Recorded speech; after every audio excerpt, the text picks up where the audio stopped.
para escuchar un nuevo reto.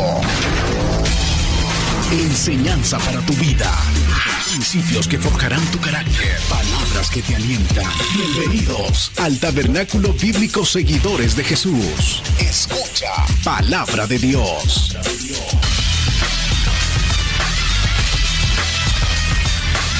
Libro de Lucas, capítulo 4, versículo 14 y 15. ¿Lo encontró? Leamos todos juntos la palabra de nuestro Dios. Así dice el Señor a una voz. Jesús volvió en el poder del Espíritu a Galilea y se difundió su fama por toda la tierra de alrededor y enseñaba en las sinagogas de ellos y era glorificado por todos. Padre, gracias te damos, Señor, por este gran privilegio que me has dado este día de poder volver, Señor, a este lugar. Gracias por la vida de mis hermanos, por sus oraciones, Señor, que nos sostienen, que nos animan. Gracias te damos, Padre amado, por todo, por la vida, por la salvación eterna, por la familia, por los momentos que nos permites, incluyendo, Señor, los momentos de aflicción, de enfermedad, de escasez, de soledad. Todo, oh Dios, ayuda bien a los que te amamos. Te pedimos misericordia y te rogamos que podamos, Señor amado, ser edificados a través de tu palabra. Úsame, Señor, para tu gloria y que juntos con mis hermanos podamos salir gozosos de este lugar al escuchar tu palabra.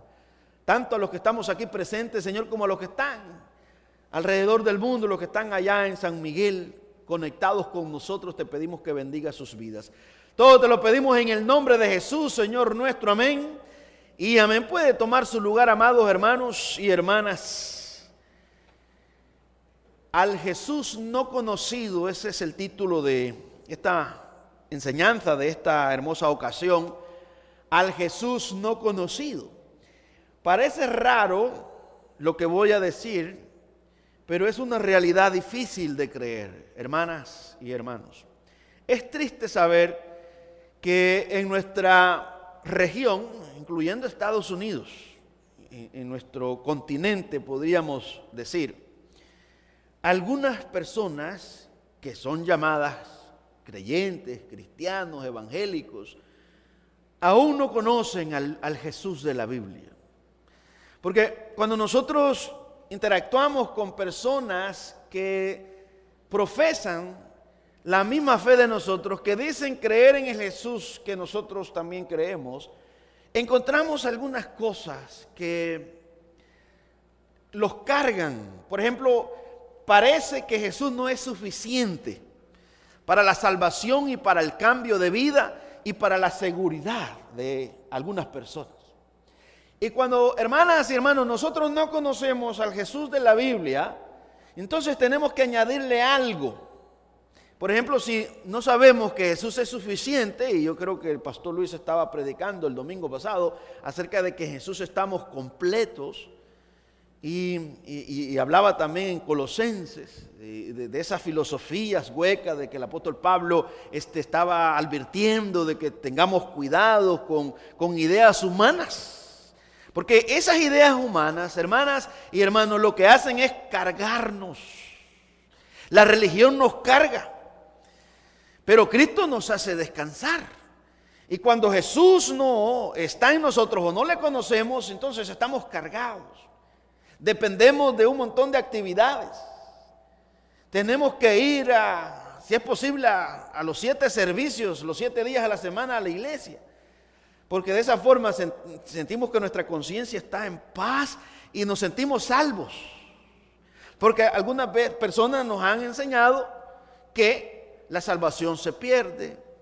Y nos han engañado también diciendo, y no nos han explicado qué significa que la fe sin obra está muerta.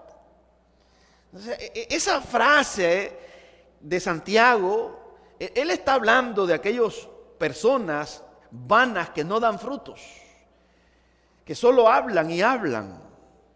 Entonces, juntamente con la salvación viene una vida diferente, viene un estilo de vida, y no es algo que se nos tiene que imponer, no es algo que se nos exige, no es un requisito para ser de la familia de Cristo, sino es algo que debe de paulatinamente debe de irse manifestando en cada uno de nosotros, porque ya tenemos la semilla, ya tenemos el Espíritu Santo dentro de nosotros. Entonces es natural que con los días, con los meses, con los años, se va a venir notando, en primer lugar, ese cambio, ese volvernos a Dios, ese despertar para con Dios, ese deseo por Dios, el deseo de agradarle. Esos son los frutos. No en apariencia, porque las personas, la religión nos engaña en la vestimenta, en el vocabulario, en muchas cosas. Pero este cambio empieza con nuestra entrega a nuestro Dios, con nuestra sumisión, con nuestro deleite. Porque Dios no nos infunde miedo. Él no nos dice, bueno, si no te arrepentís, esto es y lo otro, y si no cambias. No, usted ve, nos está enseñando una y otra vez que Él tiene el poder para cambiarnos. Lo acabamos de cantar. En su poder nos sostendremos. En su poder. O sea, la salvación es una obra total de Dios, como lo dice el Salmo 3:8. La salvación es de Jehová, como lo dice Jonás 2:10, 2:9. Que la salvación es de Dios. De la misma manera, nuestra santificación es una obra del Espíritu Santo que nos va transformando. Y no es una imposición, sino que es un deleite. Por ejemplo, venir al templo, no venimos a la fuerza, no venimos porque se nos impone, sino que venimos porque nos gusta. Nos gusta alabar a nuestro Dios, estamos agradecidos, nos gusta escuchar la palabra, porque la palabra de Dios nos nutre, la palabra nos enseña el carácter de nuestro Dios, pero no dependemos de esta obra de venir a la iglesia para asegurar que somos salvos, porque ya somos salvos. Pero lastimosamente, no solamente en Centroamérica, sino incluyendo aquí en Estados Unidos, hay grupos de personas que viven en una tortura porque no están seguros de la salvación. Y da tristeza. Hechos 17:22. Miremos el apóstol Pablo en Grecia. Estaba Pablo por allá y luego se encontró con un rótulo que estas personas adoraban a diferentes dioses, deidades, dioses con D minúscula. Dice Hechos 17:22, entonces Pablo, puesto en pie en medio del areópago, dijo, varones atenienses, en todo observo que sois muy religiosos, porque pasando y mirando vuestros santuarios, hallé también un altar en el cual estaba esta inscripción: al Dios no conocido, al que vosotros adoráis, pues sin conocerle es quien yo os anuncio. Ve, aquí había una situación. Pablo dice, bueno, ustedes veo que son bien tradicionalistas, cada quien es celoso y específico, tienen allí a quien adoran, conocen su deidad, pero también tienen un rótulo a un Dios no conocido. Y dice, y lo adoran, y esto es impresionante, sin conocerle. Hermanas y hermanos, muchos de nosotros podemos llegar al punto de adorar a un Jesús que probablemente no conocemos. Y nosotros como iglesia local, esa es nuestra preocupación. Si usted se da cuenta, nuestras predicaciones giran al entorno de Cristo, porque tenemos ese sentir que tenía el apóstol Pablo en Filipenses, donde él decía, a fin de conocerle. Sabemos lo que dice Juan 17, donde Jesús dice, y esta es la vida eterna, que te conozcan a ti y al que enviaste. Ve, la vida eterna, la salvación consiste en que nunca nos vamos a cansar, nunca nos vamos a aburrir de estar queriendo conocer más a nuestro Dios. De hecho, hermanas y hermanos, no nos va a alcanzar toda la vida ni la eternidad para conocer a Dios, porque Él es infinito, Él es eterno. Pero ese es el sentir. Queremos conocer a nuestro Padre Celestial, queremos conocer a nuestro Salvador Jesucristo, queremos conocer al Espíritu Santo, queremos ver, aprender esas grandes doctrinas de la Biblia para el deleite de nuestra alma, para poder glorificar a nuestro Dios mejor. No queremos hacerlo porque como otro lo hace. Uno creo de nuestras preocupaciones también es querer ser nosotros únicos. No queremos ser un clon, queremos nosotros seguir a Cristo, seguir lo que la Biblia nos dice. Porque uno de los problemas que tenemos es que hoy en día muchos cristianos no se preocupan por estudiar las Sagradas Escrituras. Y al no estudiar las Sagradas Escrituras, al no leer las Escrituras y al depender que otra persona le lea las Escrituras a uno, fácilmente uno se acomoda y ahí es donde no llegamos a un conocimiento de nuestro amado Señor Jesucristo. Y si no conocemos a Jesús, cualquier persona nos manipula, cualquier persona nos da miedo. En nuestra región se exige la vestimenta de las personas, de las hermanas que tienen que andar con faldas largas, no tienen que pintarse, de hecho en algunos lugares que no deben de usar perfume. Es exagerado. Entonces imagínense el calor en esos lugares, la humedad, que uno se deshace y uno dice, bueno, ¿y por qué no progresamos? ¿Por qué los hermanos no le enseñan a la iglesia acerca de la madurez espiritual? Y yo le comentaba a alguien allá, porque tuve el privilegio de hablar con muchas personas, escucharles. Y cada quien tiene su forma de pensar. Había un muchacho que estaba hablando con él y me decía que algo que le inquieta, y él no es cristiano, es que me dice, los predicadores le ponen ellos, me dice lo que ellos piensan. Entonces cada quien tiene su idea.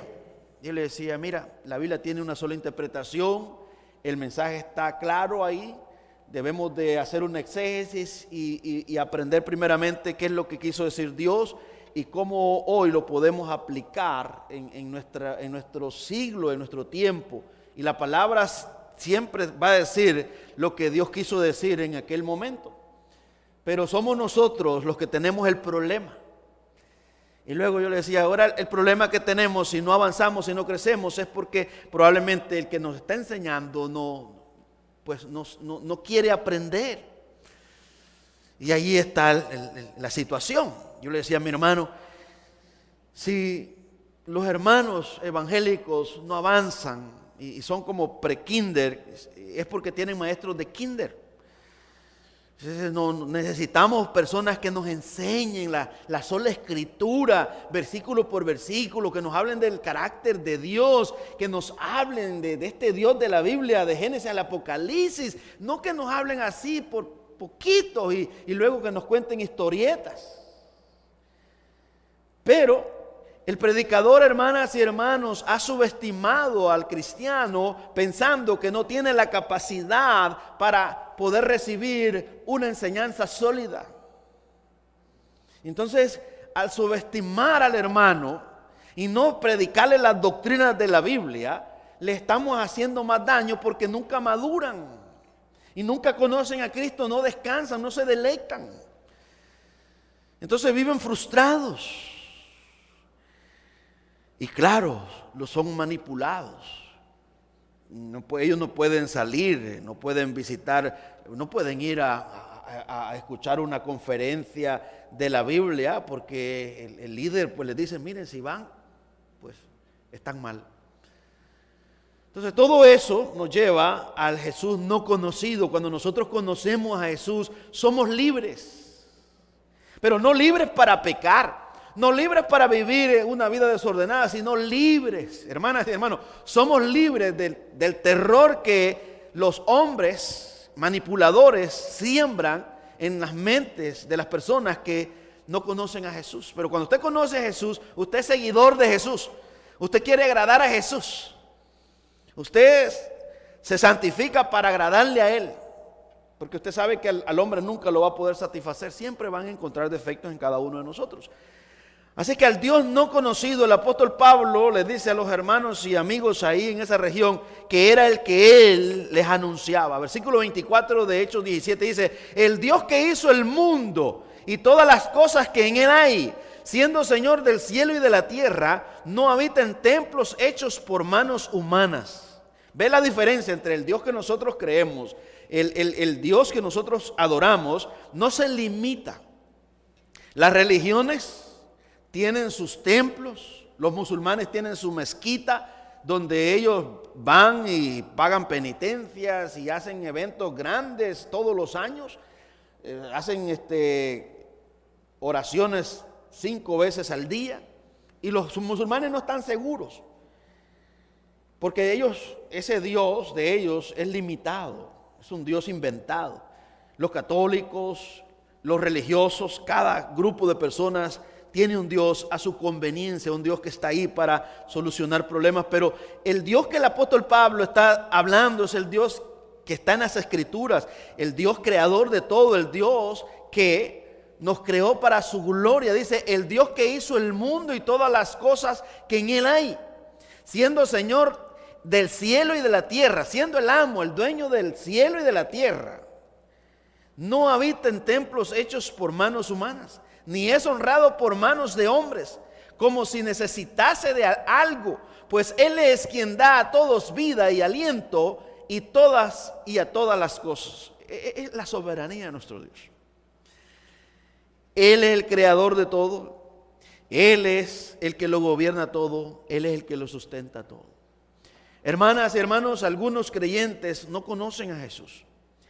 Si le preguntáramos nosotros a algunas personas allá afuera, si usted sale y toca las puertas y hace alguna encuesta y solo hace una pregunta, ¿quién es Jesús para usted? Probablemente, hermanas y hermanos, algunos dirán 3 o 4 o 5 cosas acerca de Jesús. Y luego se quedarán, ¿verdad?, que no hayan que decir más. Algunos dirán, bueno, Jesús me salvó, Él es mi Salvador. Y Jesús pues también me sanó cuando yo estaba enfermo. Jesús trajo alegría a mi corazón. Jesús restauró mi familia que ya estaba a punto de colapsar. Jesús me sacó de la droga, podría decir algo otro. Jesús me hizo libre de la marihuana. Y luego y después ya no hay mucho que decir.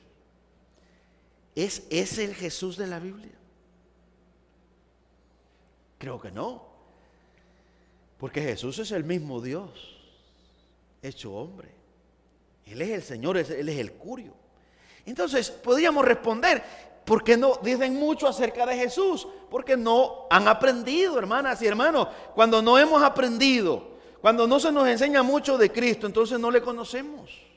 Pero cuando se nos habla todo el tiempo de la grandeza de Cristo, como lo hemos estado aprendiendo en esa hermosa serie, 14 sesiones acerca de la grandeza de Cristo. Y vamos a seguir. Recuerdo cuando reuní a los hermanos y decía, mire, vamos a dar esta serie de la grandeza de Jesús. Y me decían, pastor, pero la acabamos de dar, la supremacía de Cristo. Sí, vamos a hablar del mismo, pero hoy le vamos a dar otro título, la grandeza, su fama, su magnitud, porque lo que queremos presentar es su deidad. Que los hermanos que han estado con nosotros y tal vez no han tenido la oportunidad de aprender un poquito más de Jesús, pues compartámoselo. Y es un deleite, hermanas y hermanos, porque cada vez que nosotros ahondamos en la persona de Jesús, nos deleitamos, nos fortalecemos en la fe, crecemos, porque esa es la meta de todo cristiano, crecer a la semejanza de Cristo. Esa es la meta del Espíritu Santo, formar a Cristo en cada uno de nosotros. Este es el Jesús que hace falta en nuestros días que lo prediquemos. Vamos a la Biblia, vamos a Lucas capítulo 4 y miremos después de la tentación cómo Jesús sale lleno del Espíritu Santo. Y usted se va a dar cuenta de algo aquí. Estuvimos la vez pasada viendo frente a frente, estuvimos viendo la tentación de Cristo, cómo Jesús se enfrentó a Satanás. Y fue como una prueba para ver si estaba listo para el ministerio, si iba a cumplir lo que se había dicho, el testimonio de nuestro Dios. Este es mi Hijo amado en quien yo tengo complacencia. Eso había hablado el Dios, y Satanás aparece en el desierto y le dice, si eres hijo de Dios, di que esta piedra se convierta en pan. Pero vemos un punto ahí en la tentación, la obediencia de Jesús, la sumisión al Padre, la dependencia del Padre. Que si Dios lo llevó ahí, que si el Espíritu Santo lo llevó al desierto, lo llevó con un propósito, y Jesús tenía que depender totalmente de Dios. Superó Jesús, derrotó a Satanás, Satanás se fue, dice el versículo 13, y cuando el diablo hubo acabado toda tentación, se apartó de él por un tiempo. Quiere decir que siguió tentándolo, sí, todo el tiempo que Jesús estuvo aquí en la tierra, Satanás, inclusive cuando Jesús estaba ahí colgado en la cruz, aquellos hombres que le injuriaban, que se burlaban de él, ahí estaba Satanás, motivando a aquellos que gritaban y le decían impostor. Pero mire lo que dice el versículo 14, y este es el Jesús, al Jesús no conocido. Miramos cómo su fama se expandía por toda aquella región. Y eso es lo que debe de nosotros motivarnos en estos días, que si no había tanta tecnología y que no había, hermanas y hermanos, medios como los que tenemos nosotros hoy en día, imagínense cómo se movía la información de la persona de Jesús en aquella época, en aquella región, que había pues limitaciones. Y ahora que nosotros tenemos todas las plataformas digitales, que es fácil de poder pregonar a Cristo. Y aquí viene siempre mi pregunta: ¿por qué no todos los evangélicos o todos los predicadores no nos comprometemos a pregonar a Cristo? La respuesta podría ser es que no a todos les conviene proclamar a Cristo. Porque si tengo un sistema ya heredado, no lo voy a querer atropellar. Ya está el sistema. Hablaba con un muchacho, el que nos guió, el que nos llevó al volcán allá, al Chaparratique, y nos ayudó para subir a esa altura. Y mientras bajaba de ese lugar comenzamos a dialogar, y él es músico en una iglesia, y yo le decía: habías de examinar la música que estás dirigiendo y analízala, porque si estás enfocado en las personas, el que ellos se sientan bien y no en glorificar a Dios, esa música, esos signos que probablemente tú estás convencido que estás haciendo lo correcto, no lo estás haciendo para la gloria de Dios, porque estás más preocupado por el hermano que se sienta bien, que la alabanza lo ministre y que llore y que se deleite en Dios así. Pero no estás enfocado que se deleite, pero en contemplar a Dios a través de la letra que tú le estás cantando a nuestro Dios. Esa es la diferencia. Entonces comenzamos a hablar, y luego llegamos a un punto, le digo: el problema está que hay sistemas que ya están establecidos. Y no vas a llegar donde el pastor a decirle: mire, pastor, vamos a reformar la alabanza, porque creo que la alabanza que estamos dirigiendo no está direccionada a nuestro Dios. Y le decía: te vas a meter en problemas, porque es un sistema que lleva 50 años, que ya está. Y si tú te metes a querer decir que querés reformar algo que ha venido desarrollándose, pues te van a expulsar, te van a sacar. Así que, hermanas y hermanos, por esa razón es que a veces nosotros escuchamos a personas que no nos presentan al Cristo de la Biblia, nos hablan de un Cristo pero débil. No ese Cristo que es el Cristo glorioso, el amo de nuestra vida, el que nos dice que si venimos en pos de Él tenemos que tomar nuestra cruz y venir en pos de Él. El que nos dice que si no nos aborrecemos a nosotros mismos por amor a Él, no somos dignos de Él.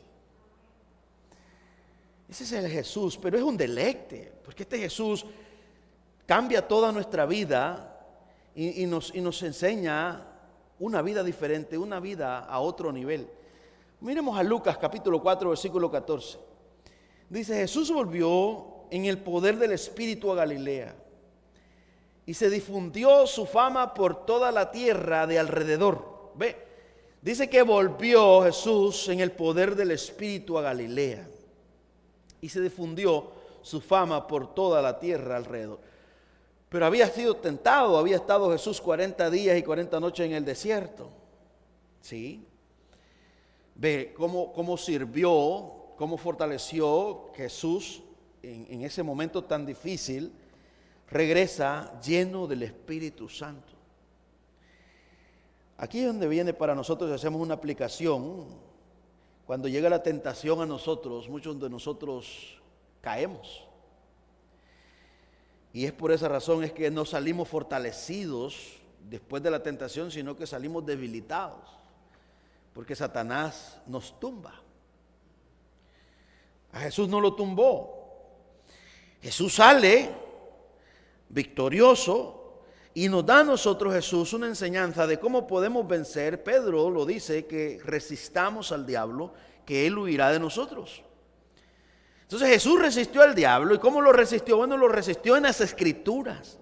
Y si nosotros, hermanas y hermanos, vamos a luchar contra la tentación, todas aquellas cosas que vienen, aquellas ofertas que nos quieren separar de nuestro Dios, que vienen con engaño, porque la tentación te engaña presentándote un placer, un beneficio, pero ese beneficio a cambio de algo. Lo vemos, si quiere retrocedamos un poquito para que miremos cómo Satanás una y otra vez se le presentó a Jesús, primeramente con la necesidad de los alimentos. Eso es básico. Nosotros en algún momento vamos a pasar por la necesidad de los alimentos. Y va a aparecer la ocasión para nosotros desobedecer a nuestro Dios. Dice, capítulo 4, versículo 1 en adelante: Jesús, lleno del Espíritu Santo, volvió del Jordán y fue llevado por el Espíritu al desierto. Usted ve esta parte, lo acabamos de leer en el capítulo 4, versículo 14, que dice: y Jesús volvió en el poder del Espíritu a Galilea. Ahora estamos viendo que Jesús fue llevado al desierto. Quiere decir que no se debilitó, sino que se fortaleció aún con sus luchas. Y esta es la parte que nosotros podemos aplicar a nosotros, que en nuestras dificultades hay dos formas. Una es, nosotros nos deprimimos, nos lamentamos, renegamos, nos apartamos del Señor, nos desconectamos y ahí nosotros colapsamos. O nos fortalecemos en oración, en ayuno y en la lectura de la palabra, en la adoración, y de esa forma somos fortalecidos. Después de toda la tribulación pueda que volvamos con fuerzas para seguir con nuestro ministerio. Dice el versículo 2: por 40 días y era tentado por el diablo y no comió nada en aquellos días, pasados los cuales tuvo hambre.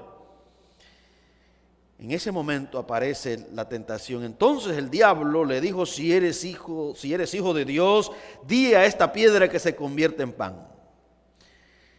Vea la respuesta de Jesús, porque a nosotros también nos llega ese pensamiento. A nosotros nos dice: vea, bueno, tenés esta deuda, tenés que ir a trabajar más, solo trabaja más. Pero si el diablo está detrás de esa trampa, no nos dice que si el exceso de trabajo podemos llegar a enfermarnos. Y él no nos dice que también si nosotros trabajamos más de lo que estábamos trabajando porque tenemos un problema económico y tenemos que resolverlo, él no nos dice que nos vamos a desconectar de Dios. Él no dice eso. Él solo dice que vamos a solucionar el problema.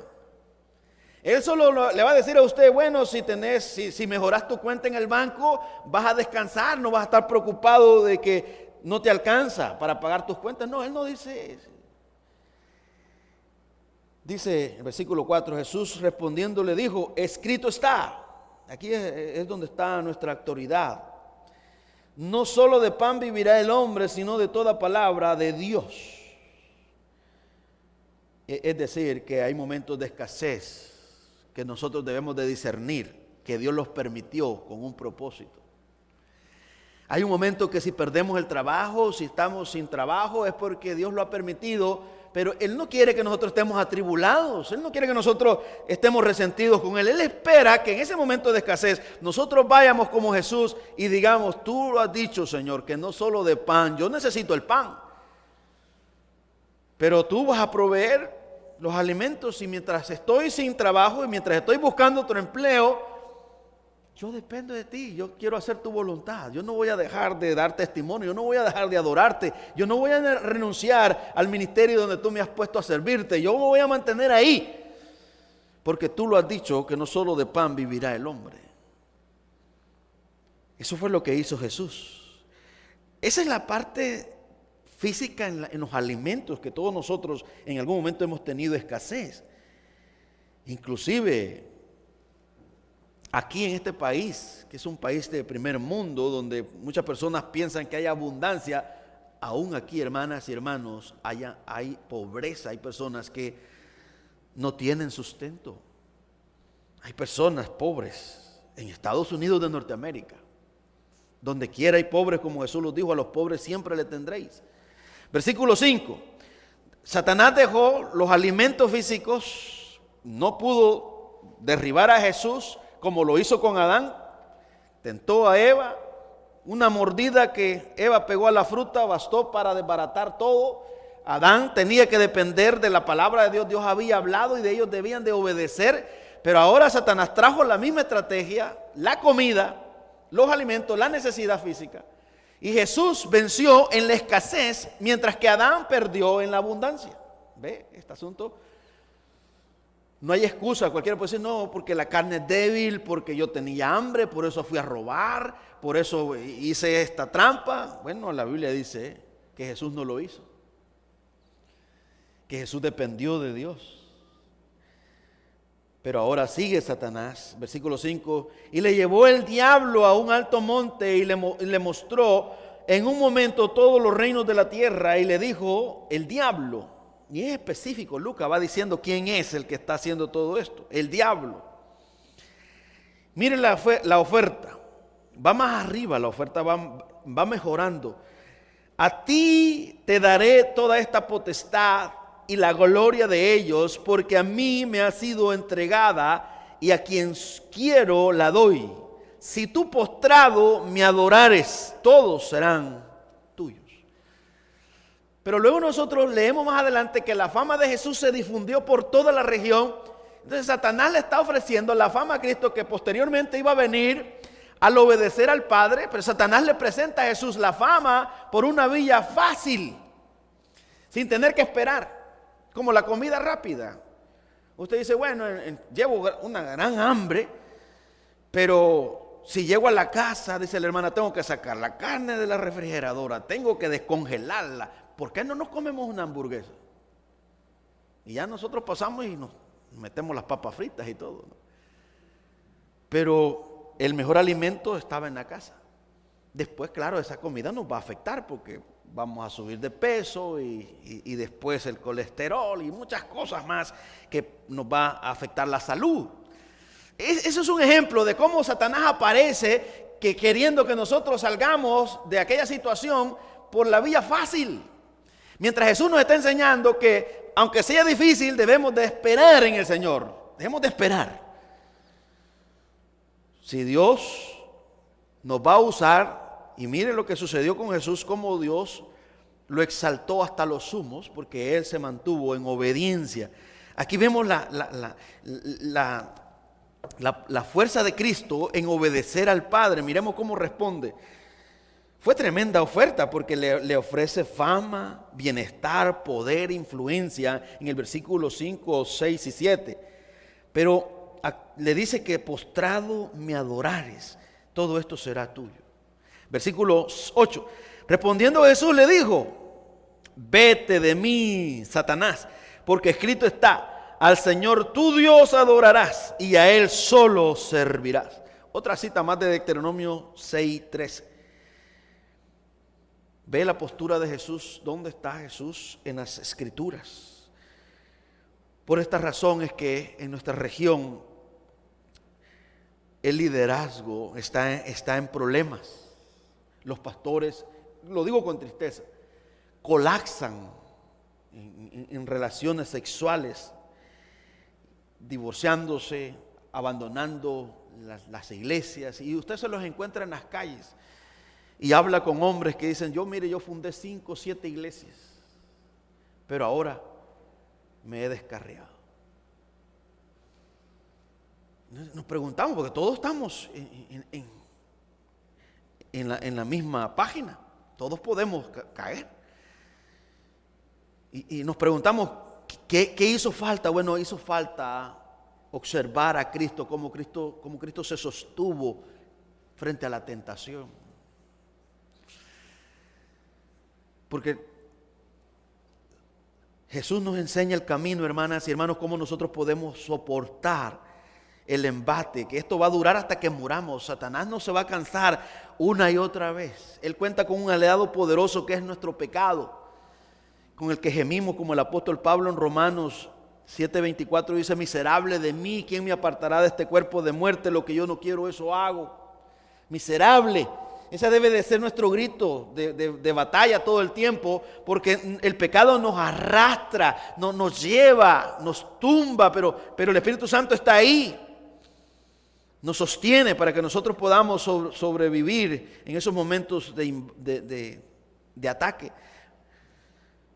Me gusta la postura de Cristo, versículo 8. Respondiendo Jesús le dijo: vete de mí.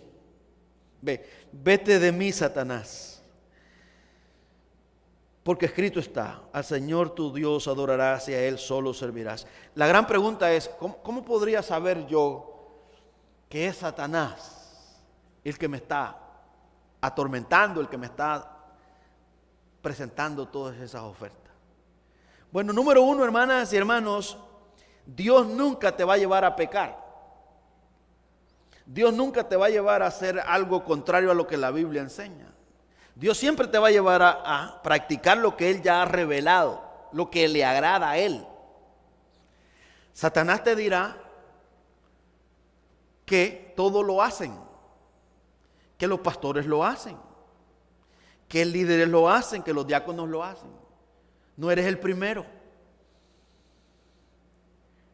Y ahí es donde nosotros decimos: bueno, sí es verdad, mira si cayó aquel pastor que era tremendo predicador, ¿y yo quién soy?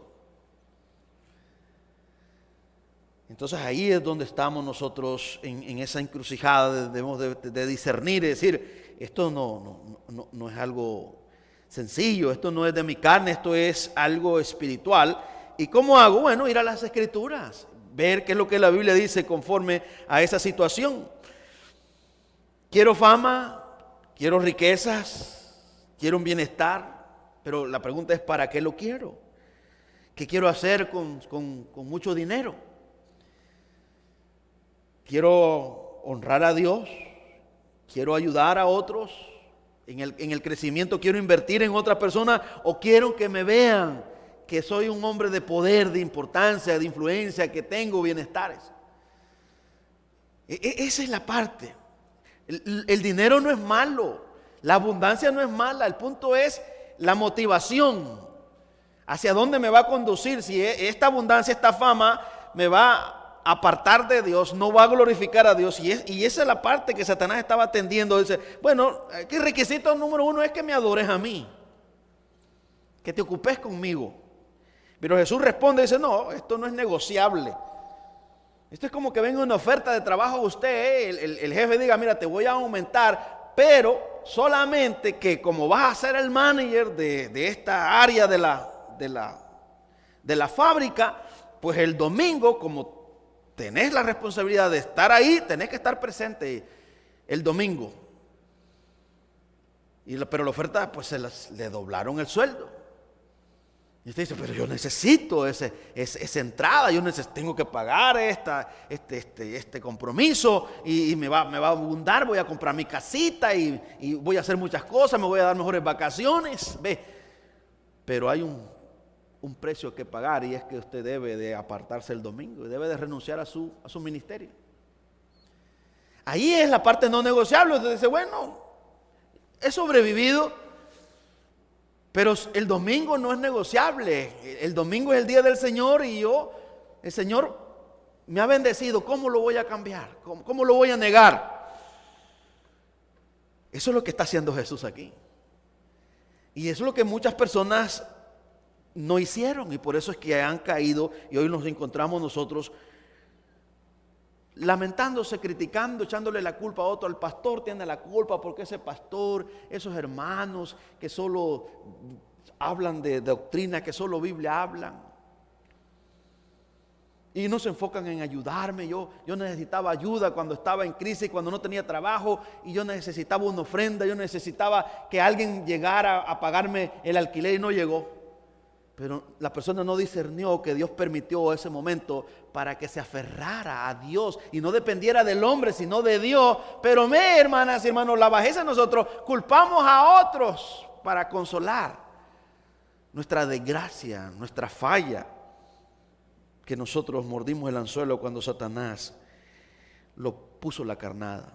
Pero aquí tenemos a alguien maravilloso, Este es el Jesús que debemos de conocer y este es el Jesús que las personas no conocen.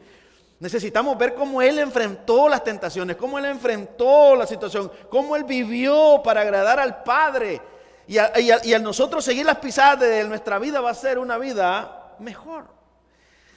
Versículo 9, esta es la última oferta. Y le llevó a Jerusalén y le puso sobre el pináculo del templo y le dijo: si eres hijo de Dios, échate aquí abajo, porque escrito está: a sus ángeles mandará acerca de ti que te guarden, y en las manos te sostendrán para que no tropieces con tu pie en piedra. Ahora Satanás usó las escrituras. Por eso es que Satanás se viste como ángel de luz y distorsiona. Él le trae el Salmo 91, versículo 11, donde la Biblia dice que Dios a sus ángeles envía para que no tropiecen nuestros pies.